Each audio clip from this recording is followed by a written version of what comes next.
no ento YouTube Insha TV na ya hwefo ne atiefo so mra na omomekan krata no enso bi krata house of folk dia ba ne tintini ne tietie na se ampa omanya krata de free aya FIFA HS nansen omo technical director omo ne party ways man fa kwan papa so do ko FIFA sika na so mutua de ma koye back and forth sa transfer ban e ban se say the has omo tua sika no so ampa FIFA e de kata abrom say sa transfer ban na e da house of folk no after paying Aaron headache former technical director no say the kwana dem has and so everything go ahead. Now whatever transfer dues be on person me bia no so etime kata no na da YouTube Insha TV YouTube etime aba na oba be hwebi na asami ba na say yebisa kwame opara don so no kasa adema house of bobo eko no yebisa ne say kata yi no kre if house or na aba na confirmation no it is yenti kwame opara do bra on so kasa dia fa kata no. Oh, sir, there's good news everywhere. In this situations with FIFA, what happens is that once you settle whatever that you have to settle, the call, and as a legal team, they will call, they will have to write to FIFA that yes, this is what has happened. And FIFA is going to go. Once everything is settled, and they have also written to FIFA, everything is there. Okay. Kora Prado Ekasadema I house of folk and other Sanchi Muno and so the bound to confirm it. Sa ampa manya krata a free FIFA. Once a car now one is mutuadema heading or mutuani dear. As our transfer ban to see FIFA. I think it's a good news. Rich, good news, but only my day. May stories be saying naughty.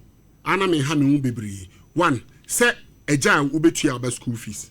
Oba school fees be piling up na be kwa kutua no untua school fees na ma meja basobode meboa it's your duty na titru no we de omnie obebre na womre rich she sa de we aha siye papa sa transfer ban kroya na nam so e ma ha to folk e pamu ni coach so ya we because didi dramani talent or scouting no person no mo ye adwuma no transfer ban nti went me enya sa talent no finally had to folk ekokodi third has to say enya enough wapamu ni coach they felt that never say uncle extra mile and so anya magician forgetting said there was a transfer ban na ni refi enti enunti no we're losing one of the finest coaches or the any subri take his decision. Yem find discipline in your maybe tunche based on omo no asem omo kan na ye kun the omo kan ye no nti omo gina so e pamu coach no ene ye ka. Secondly, this transfer ban enti no how to folk and Lucy a key talent when ya she won who player aku free ya Solomon Agbesi transfer ban enti no now we say how to folk and register as an amateur player. Next is only professional contract because anytime I will say and you and my player you ban the registration say amateur one either say and penning for and me meet deadline also more transfer no based on that in no player no or cost system no more enye into our cost system no enye and you was say secretly no ya there no so amateur choose only professional contract and you be baba betona uni bibia wo and now say what FIFA ban, say transfer ban down so. Won't mean to. Obetimi aton the reason tia FIFA is so betimi aton say I can ode and opes o tua oka. And to betimi aton oton ana de tuaka. Na mom so obeto de wo de ka. And to ntimi nto. Right what I say. And so no Emma Agbesi has a register so amateur. And nto no Agbesi aja ha to fo ya.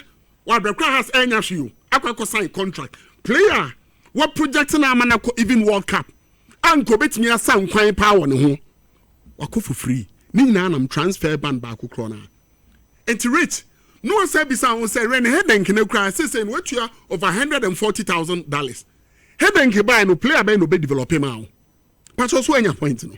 Adwuma bay pa na obey dem a had to fall within that period no. The position there to say ball bay pa na who say ha say ball na so exciting. Omo call a certain level. I was so kuko sa ka hunu we $146,000. Obo sa ka hunu we. E ka hunu. Enti say na ye free why the nyame ase. But look at even the timing of it. Rich minimum agents adan ke also ma had to folk player. Ba unim agents no see there be. Osro adan to osro. Na has e transfer ban into top player anko betime na ma has no. O see there be. Uncertainty onim. E bia ye be see window ne be close. Na untua sika no MN lift ban. Inti no we nya player no. So won ade ba akono transfer ban ba akono esunsun so me pacho da be na close window no. Enye kwese da ya. Enti rich and a player sepsem pediasa. Papa quality was certain level and anka has special omo no. O ga se by na obe yomo. Dudu na so obe lusi omo. Meboa. No, Sabana de no some personal discussions be amaye no chiro. Rich, I know. What I say the terms and conditions whatever they has here trading. So what but the point is that you whatever other catch them before the enana mu apaso. Imagine say e bia asante kotoko aba. Mediama aba, eduana aba. Eni ma baba be din kom. Minim say on serve any ban. Rich, all serve ban. O say ye be ban na fru so. How sure and I'm yes ban now okano ye be but what the point now say and definitely you be losing certain players to your competitors into even timing no and then ukuada ya wada if you da memenda kwesiada ya two window num ti by now the possibility say one lose quality players be a na nke wo so onyomo to sa class you know very high omunyomo ne emaye next time da bia me kasa de cho say bra aya na ma mpanimfo ma impression bi say aso omo nim ball no mu chenye with the greatest of respect muni ani ana mo bi aya na ebi mu etutu no emi ehu se ball no omo nim mu sa because rich so nim ball no mu pa on share konko to sa tight kind of way massa situation we mu rich pass also anya me point no so a piece of good news na mom next time no omo nya omo niam yie ye boy raba so say no na omo petie ye bo na ba so watu sika no has every transfer ban but me by extension men said that who say a news say so exciting say mpanimfo ye bibi huhu o say ye e ka na ode watu ya oka na ode ka na watu ya oka e ka no so watu ya no onjo fans dey no onjo fans na say sa ka na okotu ya no e bia kwa ma say has which transfer anti wasum na adwo hutie wasum adwo but enye say we bibi huhu o so ba beje fans uye pobi mana obeje fans mu fans 100 years abekoso adwo fans meboa uye o commercial center obeje ho fans but we dey anya dia ye je ho fans o respite about wafam but anya dia ye je ho fans into reach within this period or say has yes smart and e be say out in danger so ehum uko players hu a ohun ye bow ejamabo see enim so desperate definitely have to folk ehia a top striker meboa enti e babu ejamabo obekọ a creative midfielder ho uko hu a ye babu ejamabo because wanya wuniema yie ti o ma niema no unni emre o wafa ediana for now so awie the signings of fast anti kotoko abetia ka say be 80 to 90% na somajo no the opeso ye waye most of the class omo e the opeso omo ye awie enti ras bia any honom say chinchina chan because many class ni be deal all say me dey certain players mom obi o ha cause oh chairman position way already onipa 2 year onipa 3 omo bo no explain the actual ye okay ye nya signing bia bio pa onu unisa advantage no enti ye ku enim no next time na nyo bia nso coach bia ne technical director bia nso no so kofa no bra o the copman ene he denga bai the only idea on be ya ne say on baba be sai on baba my Holland for asa so kai so omo asa na ene trend ya nse da hu bi papa bi on the pitch rich kanya me so asem no crime but o asa think mom there in fact na mienu no asa be boss aka we won se da hu ne handprint bia sa period no be do house no unse da hu ni handprint baku say do house asa ba be boss aka that is why on sometimes I teams in so many smart exactly nipa no na sign contract what I say the moment I na sign contract no so one man contract now so na based on bia ne niam bi nti wo de abufo pam no a a breach of contract. Yes. Or the Boko FIFA Kojini. Of course. So what I say.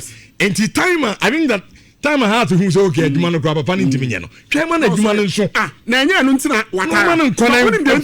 Unim Dentia na Watara Tono. Watara Nessa Entia. Si a Pamona, Sike Betty Adiamano. Yent Bintia Manintino. Yahu Kotoko Kroma Zachariasen. At a point, yes, see, ye reassign. Okay. CK Akono Edu Baby, yes, see, ye very reassign. CK see Debbie, or reassign media. I'll set on the make terms for fro. And your club say, do baby, almost to me smart, or do coach need to be coco set tight corner be. On can't also where you ready. Chairman, oh, me person because no year, Juma, but Miss Ranka, you way, mammy. It's so strategy. And she also has any money, and he has going forward. And then you saw T. Brony, and I didn't care. And one, no. T. Brony, and I FIFA, I am coming so hitting people, but dear Pano, and your coach is so promoting to me. Name by heading, Anka Samates, coach, no. Christopher, our joining post city. To say in terms of technical direction, I'm going to be more.